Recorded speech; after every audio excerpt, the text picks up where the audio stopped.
Ya, oke, shalom saudara-saudara semua.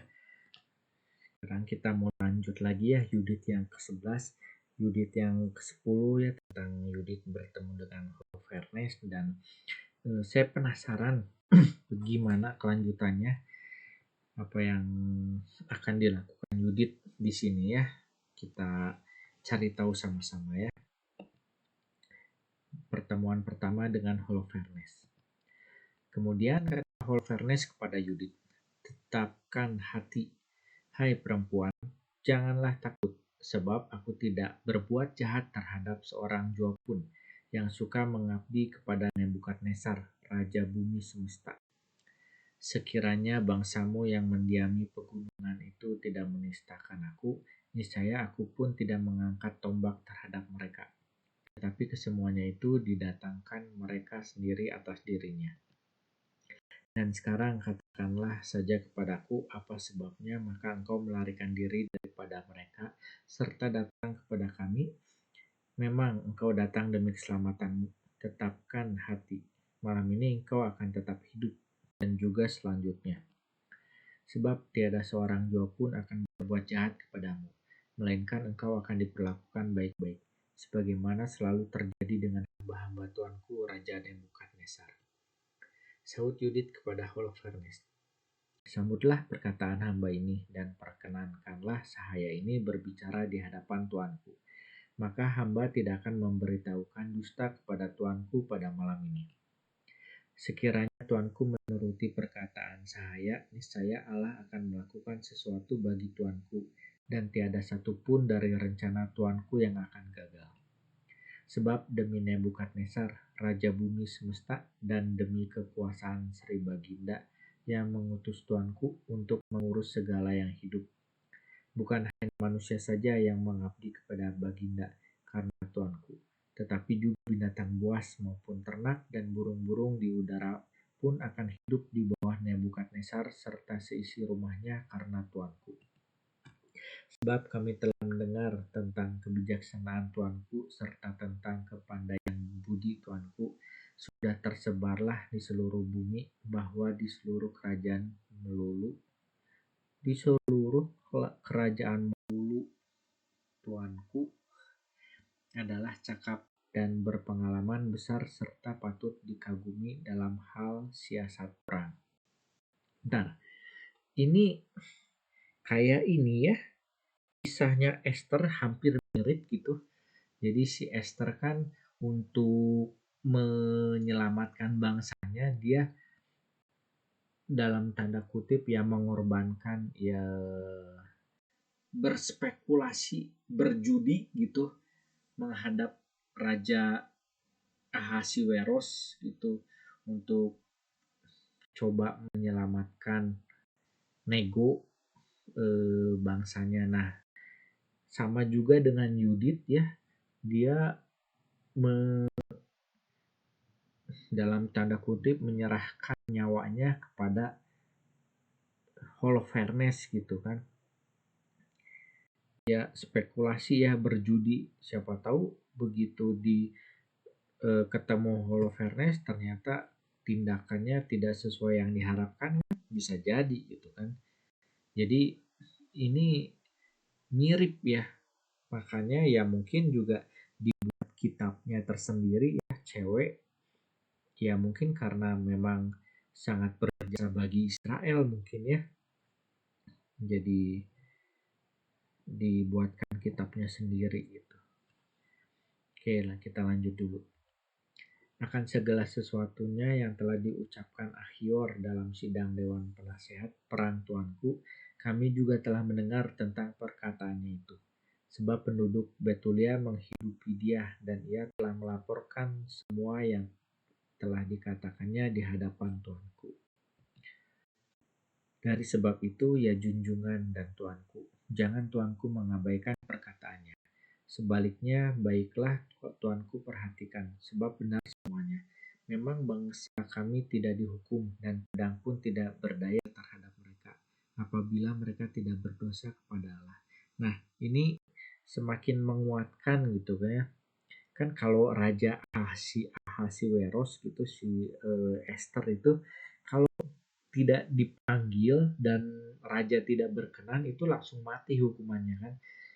Karena tidak dipanggil. Nah ini kan Esther kan berani-beraninya. Ya maksudnya kan dia udah puasa lah 3 hari sih memang.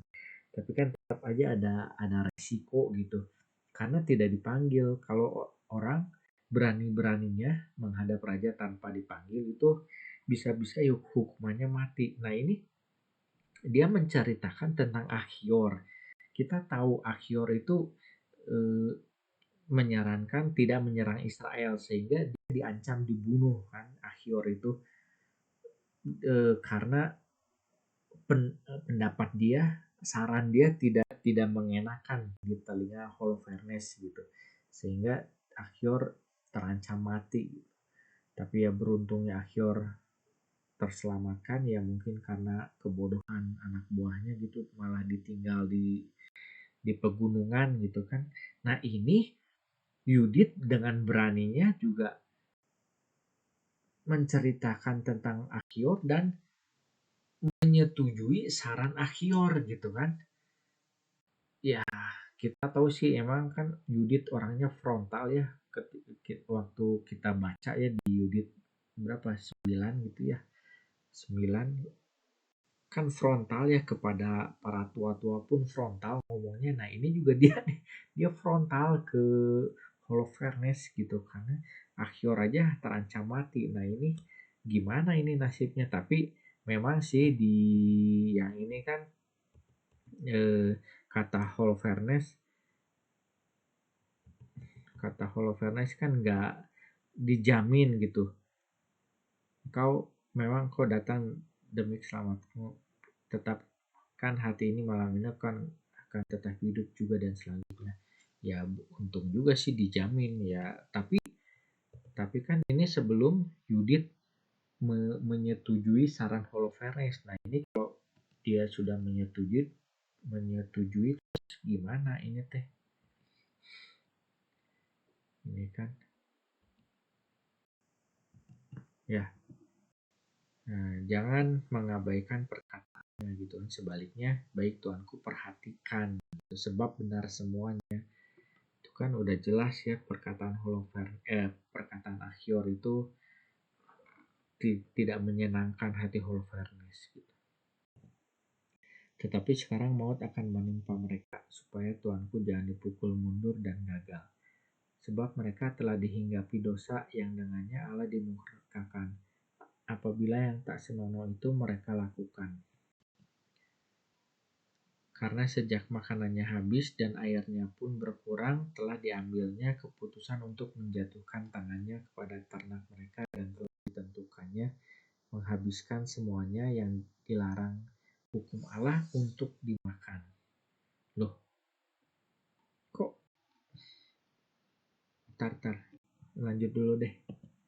Bahkan buah bungaran gandum dan bagian 1/10 anggur dan minyak yang mereka simpan untuk dipersembahkan kepada para imam yang di Yerusalem menyelenggarakan kebaktian di hadapan Allah kami sudah mau mereka habiskan. Sedangkan menyentuhnya dengan tangan saja tidak diperkenankan kepada seorang jua pun dari kalangan rakyat. Kok ini Yudit malah ini ya, membeberkan dosa-dosa Israel ya. Mereka pun telah mengutus pula orang ke Yerusalem, sebab orang-orang yang tinggal di sana berbuat demikian juga, untuk menerima izin bagi mereka dari majelis tertua. Maka dari itu akan terjadilah sebagai berikut. Segera setelah diberitahukan kepada mereka dan sesuai dengannya mereka perbuat, maka pada hari itu juga mereka akan diserahkan kepada Tuanku untuk dibasmi. Kenapa ya? Iya, menarik sih. Kok dia beberin gitu ya? Ada apa ya ini? Itulah sebabnya maka hamba ini melarikan diri dari mereka. Sebab saya ini mengetahui semuanya itu. Hamba telah diutus Allah kemari untuk bersama dengan Tuanku berbuat sesuatu yang akan memperanjatkan seluruh bumi apabila hal itu mereka dengar. Sebab saya ini adalah saleh dan siang malam berbakti kepada yang berkuasa di sorga. Kini hamba bermaksud tinggal di sini ya Tuanku, tiap-tiap malam saya ini hendak pergi ke jurang dan bersembayang kepada Allah. Niscaya ia akan mengatakan kepada hamba bila mana mereka berbuat dosa-dosa itu. Kemudian hamba hendak datang memberitahu tuanku. Maka hendaklah tuanku keluar dengan seluruh bala tentara tuanku. Niscaya tidak ada seorang jua pun dari antara mereka itu akan memberikan perlawanan kepada tuanku. Selanjutnya, hamba akan membawa tuanku melalui Yudea sampai di muka Yerusalem, dan kursi tuanku akan hamba tempatkan di tengah-tengah kota itu. Tuanku akan menggiring mereka seperti domba-domba yang tidak ada gembalanya, dan tiada anjing seekor pun akan menggonggong tuanku. Sebab semuanya itu sudah dikatakan kepada hamba menurut firasat hamba, dan hamba pun disuruh juga untuk memberitahukannya kepada tuanku. Jadi ini menurut perintah Tuhan gitu. Mungkin ya. Soalnya seingat saya tidak diceritakan ada firman Tuhan seperti itu. Ya mungkin memang ada, cuman di sini mah tidak diceritakan gitu. Ya atau gimana ya, apa ini taktik Yudit atau gimana ya?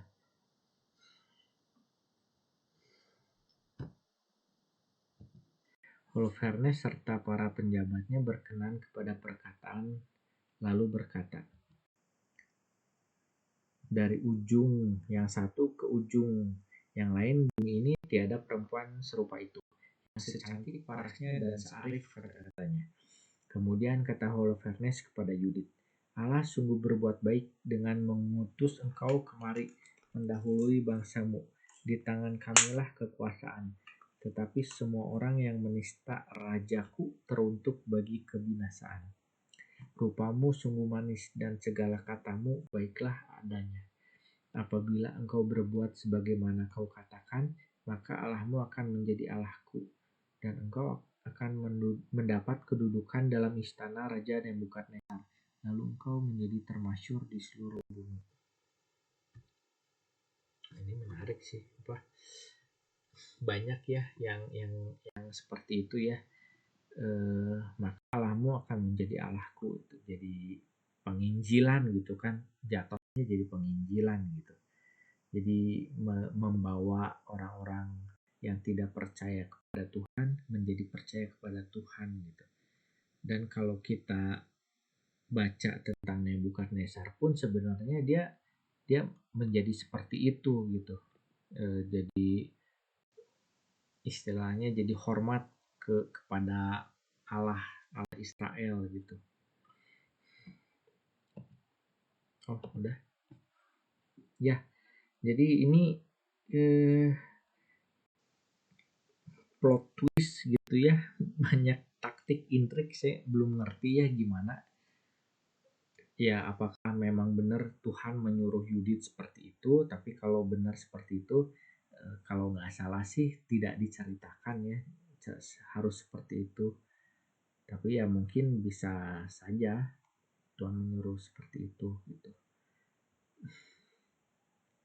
ya, atau juga kata saya tadi, apakah ini hanya taktik atau gimana gitu ya. Kalau teman-teman semua ingat kan, dulu saya pernah ngomong kan, ujung-ujungnya kita tahu kan Israel tuh bakal ditaklukkan Nebukadnezar. Padahal waktu itu kan ada firman Tuhan akan menyelamatkan Israel. Nah benar aja kan, perkiraan saya itu berarti sepertinya Tuhan memang berjanji, tapi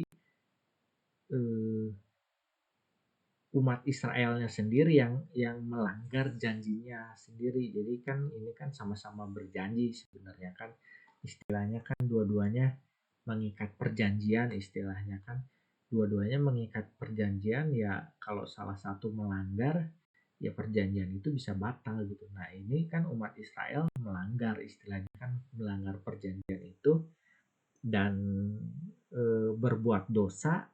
Jadi Tuhan pun tidak tidak bisa mengabulkan janjinya, jadi tidak bisa melindungi umat Israel karena mereka berdosa. Gitu.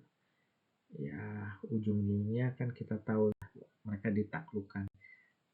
Ya, jadi makin penasaran sih yang Yudit ke-12 ini akan seperti apa gitu. Karena ini sangat mengejutkan sih sebenarnya ya.